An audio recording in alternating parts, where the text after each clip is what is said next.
Break के बाद एक बार फिर से आपका स्वागत है डीडी न्यूज पर। आप देख रहे हैं इस वक्त अब बारी है एक और बड़ी खबर की, और वो बड़ी खबर है जम्मू कश्मीर से। कश्मीर के अलगाववादी नेता और जामा मस्जिद के मीरवाइज मौलवी मोहम्मद फारूक की हत्या के 33 साल बाद पुलिस ने 2 आरोपियों को गिरफ्तार किया है। जम्मू कश्मीर इंटेलिजेंस एजेंसी ने प्रेस कॉन्फ्रेंस में हिजबुल के 2 आतंकी की गिरफ्तारी की सूचना देते हुए कहा, इन भगौड़े आतंकी को ढूंढ निकाला गया है। जावेद अहमद भट्ट और जहूर अहमद ने 21 मई 1990 को मीरवाइज की जामा मस्जिद में हत्या कर दी थी। इस हत्या के विरोध में कश्मीर में जमकर प्रदर्शन हुआ था और दोनों आरोपी तब पाकिस्तान भाग गए थे। लेकिन कहते हैं ना कि कानून के हाथ लंबे होते हैं और एक ना एक दिन अपराधी गिरफ्त में जरूर आ जाता है। लेकिन कुछ सवाल हैं। सबसे बड़ा सवाल कि 30 साल तक हुर्रियत कॉन्फ्रेंस की सियासत सिर्फ सुरक्षा बलों के खिलाफ ही रही, लेकिन मीरवाइज फारूक और अब्दुल गनी लोन के हत्यारे को लेकर अलगाववादी हमेशा खामोश ही रहे। कश्मीर के हर अलगाववादी नेता का किसी न किसी मिलिटेंट तंजीम से सरोकार रहा है। प्रोफेसर भट्ट की हत्या के बाद उनका बेटा शहजाद लोन ने ISI पर आरोप लगाया था, लेकिन हत्यारे का नाम का खुलासा नहीं हुआ। हर साल कश्मीर में मौलवी फारूक और प्रोफेसर लोन की बर्सी पर बड़े प्रदर्शन होते रहे, लेकिन नारे दिल्ली के खिलाफ लगाए जाते रहे। ये बदले हुए कश्मीर का नजारा है, जहां आम आदमी को भी इंसाफ मिलता है, तो हुर्रियत कॉन्फ्रेंस के चीफ मीरवाइज उमर फारूक को भी इंसाफ मिल गया है। हमारे सलाहकार संपादक विनोद मिश्र जी इस खबर पर जुड़ चुके हैं। विनोद जी, काफी पुराना मामला है, 33 साल पुराना मामला। सबसे पहले तो हमारे दर्शकों को थोड़ा सा बैकग्राउंड ही बता दीजिए, वो पृष्ठभूमि बता दीजिए, किस तरह से किस समय में यह हत्या हुई थी, जिस समय आतंकवाद वहां पर बिल्कुल सिर उठाए हुए थे। लाल जी, बिल्कुल सही कहा। और आपने जो बताया अपनी रिपोर्ट में कि ये बदला हुआ कश्मीर है, और ये बदला हुआ कश्मीर आप देखिए कि मीरवाइज उमर फारूक को भी जस्टिस मिलते हुए नजर आया है। 30 साल तक मीरवाइज उमर फारूक ये शब्द अपने जुबान पे नहीं ला सके कि उनके बाप का हत्यारा कौन है। और आज वही जम्मू कश्मीर पुलिस है जो उनके बाप के हत्यारे को दुनिया के सामने ला खड़ा कर दिया है जी।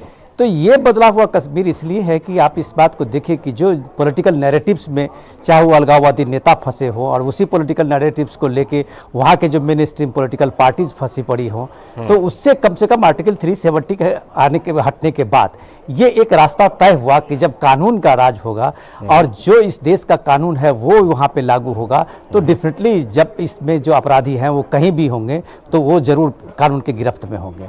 ये ऐसा क्या हुआ था कि 33 साल के बाद मौलवी उमर फारूक कोई छोटे मोटे आदमी नहीं थे। आपने डाउनटाउन का नाम सुना होगा लाल जी, और डाउनटाउन में उनकी एक तूती बोलती थी उस समय, उस दौर का आप याद कीजिए। जामा मस्जिद के वो मौलवी थे और पूरा कश्मीर में उनकी आवाज़ पे कॉल होता, उनके कॉल पे बंद होता था, और उनके कॉल पे ही सारे लोग प्रदर्शन के लिए बाहर निकलते थे। 21 मई 1990 की ये घटना है, जिस समय जिनकी हिजबुल मुजाहिदीन के 2-3 आतंकवादी घुसकर मस्जिद में मौलवी फारूक की हत्या की थी। आप देखिए कि उस हत्या के लोग जान रहे थे कि हत्यारा कौन है। लोग जान रहे थे हिजबुल मुजाहिदीन की ये साजिश है, लोग जान रहे थे ये ISI की साजिश है। लेकिन जो प्रोटेस्ट हुआ था वो इतना खिलाफ, भारत के खिलाफ नारेबाजी हुई थी, पाकिस्तान के सपोर्ट में नारे लगे थे, कई सरकारी संपत्तियों को वहाँ पे नुकसान पहुँचाया गया था, और उसके बाद में आर्मी को वहाँ फायरिंग करनी पड़ी थी, कई लोगों की मौतें भी हुई थी। ठीक है। लेकिन सवाल ये है कि ये नैरेटिव्स का जो दौर था, उस दौर में 30 साल कश्मीर पिसता रहा और मौलवी उमर फारूक को भी न्याय नहीं मिला। लेकिन वो हर समय पाकिस्तान की बात करते रहे, हर समय वो अलहदगी पसंद की बात करते रहे। लेकिन आखिरकार इसी जम्मू कश्मीर में जब आर्टिकल 370 हटा है, तो उनके बाप के हत्यारे को कानून के दायरे में लाया गया है। ये आज का ये सबसे बड़ी, हम कह सकते हैं कि बड़ा डेवलपमेंट है जम्मू कश्मीर में। बिल्कुल, मैं यही आपसे पूछना चाह रहा था कि हुर्रियत कॉन्फ्रेंस के बारे में तो निश्चित तौर पर सवाल है कि कहां पर अपराधी पाकिस्तान में जाकर के भाग करके छुपे थे और ये यहां प्रदर्शन करते थे दिल्ली के खिलाफ, भारत के खिलाफ।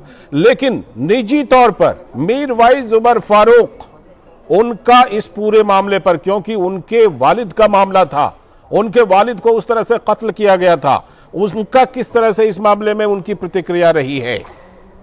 लाल जी, ये कश्मीर में एक कहावत थी कि किस बंदूक के गोली से कौन मरा ये कोई नहीं जानता था। लेकिन दरअसल बात ये उलट थी कि किस बंदूक से गोली से किस कौन बड़ा है, ये बात उसके परिवार के लोग भी जानते थे, लेकिन वो खामोश रहते थे, क्योंकि उनको पता था कि जिसने मारा है वो अगले पल में उनको भी खामोश कर देगा जी। तो ये जो एक टेरर का सिलसिला था, इसके पीछे कारण भी है कि हुर्रियत के लीडर जो अलग अलग 23 धरों के ये जो हुर्रियत कॉन्फ्रेंस बना था, उनका किसी न किसी मिलिटेंट आउटफिट के साथ अपना एक रिलेशन रहा था। प्रोफेसर लोन, आपको याद होगा, पीपुल कॉन्फ्रेंस के बड़ा कद्दावर लीडर थे, उनकी भी मौत इसी तरह से उनके घर में घुस के आतंकियों ने मारा था।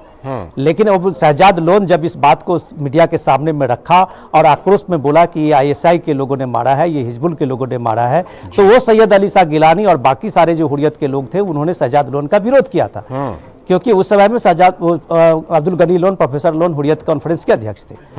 तो आप ये कह सकते हैं कि ये हुर्रियत कॉन्फ्रेंस में सबको पता है कि ये जो कनेक्शन है वो कनेक्शन फंड का था, वो इंटरनेशनल फंड का था, वो पाकिस्तान से ISI से मिलने वाला फंड का था, और ये फंड की जो वो लालच थी वो किसी को मुंह खोलने नहीं देता था। तो ये इस तरह का जो कॉम्बिनेशन बना था कि उनको एक सियासत करनी है, उनको भारत के खिलाफ में ये दुष्प्रचार करना है, तो इन साजिशों के बाद भी वो हर समय में नाम लेते थे कि सुरक्षा बलों के कारण हुआ है, भारत की खुफिया एजेंसियों ने कराया है। ये अब्दुल गनी लोन से के परिवारों से लेके आप अगर सैयद अली शाह गिलानी का लेके, तो हर का प्रेस कॉन्फ्रेंस में उसी दौर में आपने यही डायलॉग सुना होगा। लेकिन हर लोग जानते थे उनका बेटा कह रहा है, लेकिन उस बात को मीडिया में कहीं तरजीह नहीं मिली। तो ये कह सकते हैं कि वो नैरेटिव का दौर था, वो नैरेटिव का दौर इस दौर में आते थे खत्म हो गया है। लोगों ने ये देखा है कि ग्राउंड पे अब ये जस्टिस होता है, तो मीरवाइज उमर फारूक को भी जस्टिस मिला है। बिल्कुल, और ये तो बिल्कुल अब शीशे की तरह साफ हो रहा है कि 370 के हटने के बाद बाकियों को तो मिला, ये हुर्रियत के लोगों को भी फायदा हो रहा है। बहुत बहुत शुक्रिया आपका जुड़ने के लिए और इस खबर को ठीक से विस्तार से हमें बताने के लिए।